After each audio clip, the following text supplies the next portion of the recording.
Hey, it is your buddy, Peace and Harmony with you here today. Much love going out to all the beautiful, empowered harmonizers.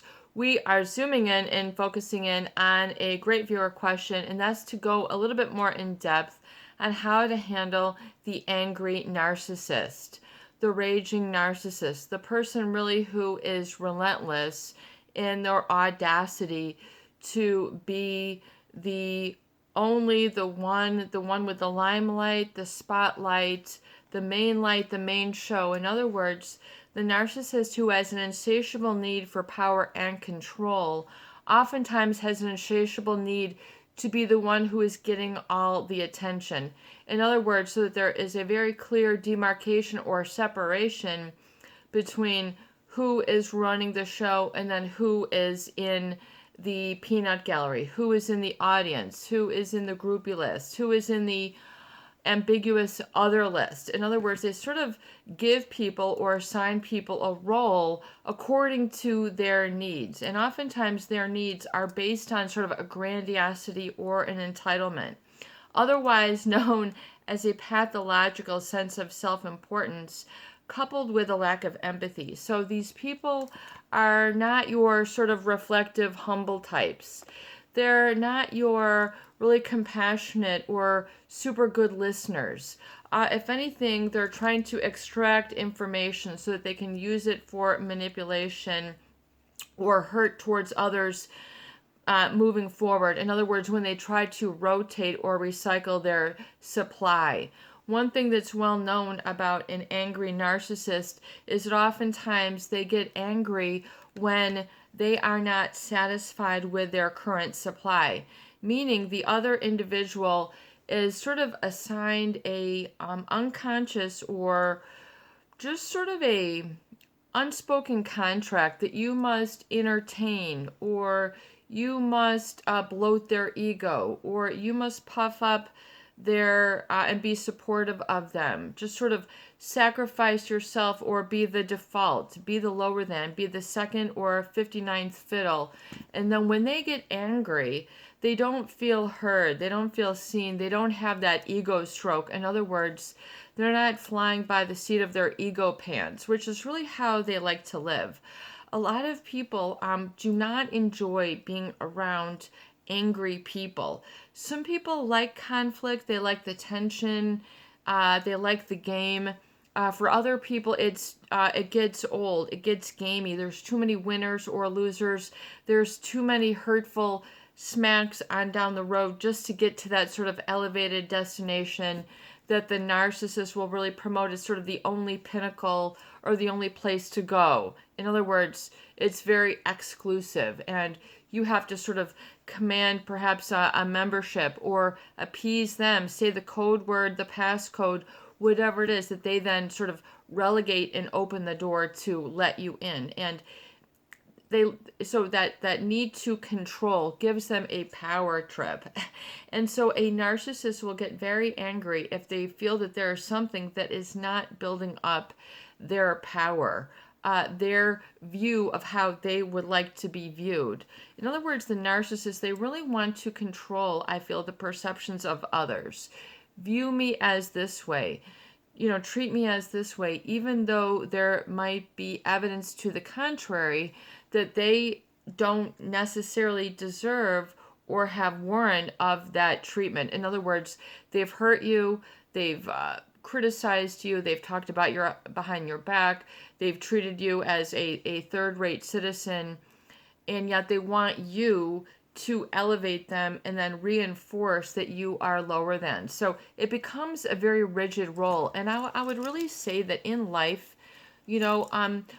rigidity can be a very difficult and obstacle-like experience. In other words, not being able to consider and then seeing specific things and acknowledge your needs, having to placate or live a lie and not being able to say, feeling that you're coming from a place of strength, not from weakness. I need a real heart to heart, or I need someone who's humble, or someone who's slower, or, someone who is supportive. In other words, there's this whole cylinder of fuel in a relationship that will take you to different places. And oftentimes, a place with a narcissist might be thrilling, adventurous, titillating, stimulating, might be there for a lot of laughs, a lot of chuckles, a lot of cry, but ultimately it's going to be a lot of drama. And the problem is the split in the road where it's kind of like your up is not their up. Their up is kind of like you're down. It might be continuing a toxic lifestyle that you have sort of grown out of, matured out of.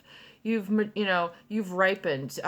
You want to settle down, and then they're still running around like and wherever you find this relationship, sort of things begin to get very caustic, or the narcissist is known for being very combative and argumentative, sort of antagonistic. In other words, sort of not discussing, but always sort of going against, rubbing against until they can wear you away, just like a pair of shoes that's brand new and is too hard and it does not fit you, and you're like, why do I have a blister? Why am I? It's because it's sort of worn you down. So this anger can be the same. In other words, how did you pacify this anger? How did it wear you down? How did it get you to be smaller, more diminutive, inferior? Where did you, sign up for a third-rate citizen? Why did you sign off on that to be okay for yourself? Usually the anger is very controlling and very intimidating, and so they seek to sort of control by inflicting pain. And people then they oftentimes then don't have control because they have not maybe encountered this sort of aberrant or negative behavior. So people get, in a freeze mode, like a fawn mode. They get analysis paralysis, or they just are like a deer in a headlight. They're just sort of stunned and shocked, and then they don't have recourse to proper action. And then when this recurs, people then find that they're dealing with a very uncomfortable or angry narcissist. When things aren't sort of going according to their shell appearance, how they want to be perceived, the narcissist is always trying to sort of control how others perceive them, rather than others allowing to have a perception of their own. So this really sort of robs people of their internal I am, and sort of being in alignment with their values, and that it's okay, to be who you are. It's okay to be as you are and in your strengths. I mean, that you cannot really begin to go against yourself. And then the anger of the narcissist will always, can cause people to go and act against themselves, break themselves down, sabotage themselves, would make all sorts of mistakes, whether it's financial mistakes, emotional mistakes, bad decisions on this, not able to think clearly. And that becomes a real problem. It causes a lot of trouble for people. So when this occurs, realize that oftentimes it's a power shift, and oftentimes talking about supply, or who the narcissist gets their feedback from. Realize that they will get bored with certain supply and then sort of make it known. And then this is where it's just like, you're too predictable, or you're, basically, which is narcissist code for you're too stable, you're too committed, you care about me too much. A narcissist, they don't want to interact at that heart-to-heart, gut-to-gut level if they can at all help it. They want to appear different. They want to appear as if they have a goal, if you will, which is their public persona, how they want to be viewed. And then behind closed doors, in the car, in the closet, wherever it is, they can be very, very different people. And they don't oftentimes want to show other people that or discuss that. They will avoid that at all costs because it doesn't meet their, ego falsetto, if you will. And so then if this is not going their way, this is when you're going to see that narcissistic anger. They'll say hurtful and angry things. It's too boring. You're too predictable. This is too, in other words, they try to then, say that you're too boring, or you're too predictable. In other words, there's the disappointment, there's the devalue and then discard. but then who will, come running back, once they've sort of burned out their ego. They've, sown their oats there.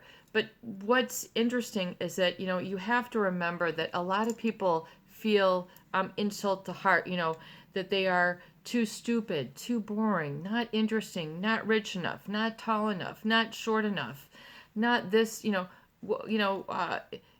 fingernails aren't long enough, your skin isn't the right, tone of ivory or tone of toffee. Whatever the issue is, there's always usually some external locus of control that is really, you cannot make your life about appeasing that, because it will be unsustainable. It will cause too much struggle. You'll feel like you're wasting time and energy, or you're not really in alignment. You're not really having in your hands what you feel that you should have. Things feel off, communication, outings, whatever. So realize that oftentimes that lambasting or criticism, is just their way of just sort of venting their own problems and making it appear as if you are inadequate. Because if you can go away with your tail between your legs, with a tissue, feeling that you are too boring, which is code really for, you're grounded, you're committed, you want the real thing. You want me to be honest. You want me to be forthright. The narcissist will sort of live a lie, if you will.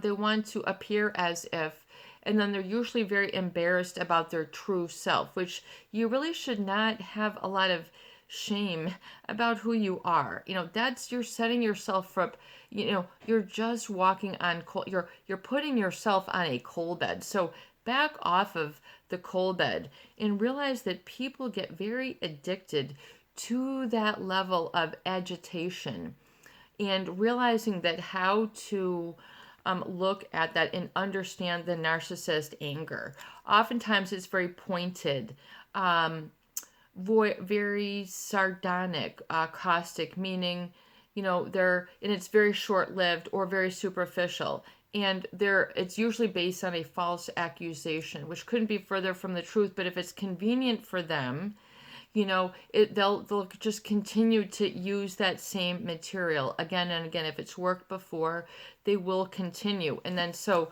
the narcissist ball gets bigger, and then your pile gets smaller. So this is then how they have this sort of gravitational pull or power vacuum.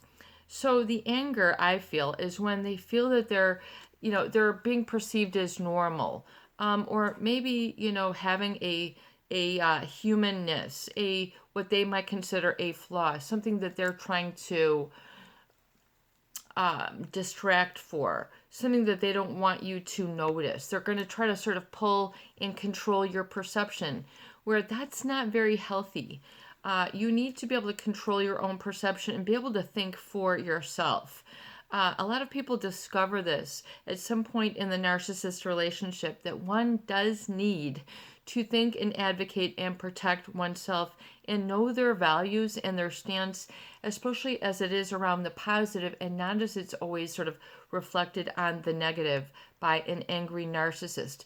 Usually so that they will use that as a stepping stone to sort of elevate themselves. And usually it's on one's back, or on, one's strength are made to appear as one weakness, or they'll just sort of try to twist and turn things around. Meaning, you're being serious and they're saying, oh, you were just being playful. You were being playful, and they're saying, oh, well, you're serious, when it was very obvious that either, you're very committed to this person, and they thought, oh, well, gosh, how could we be serious when, in other words, they do that sort of bait and switch, that Dr. Jekyll and Hyde, the cognitive dissonance. And then people then second guess themselves. Was I serious?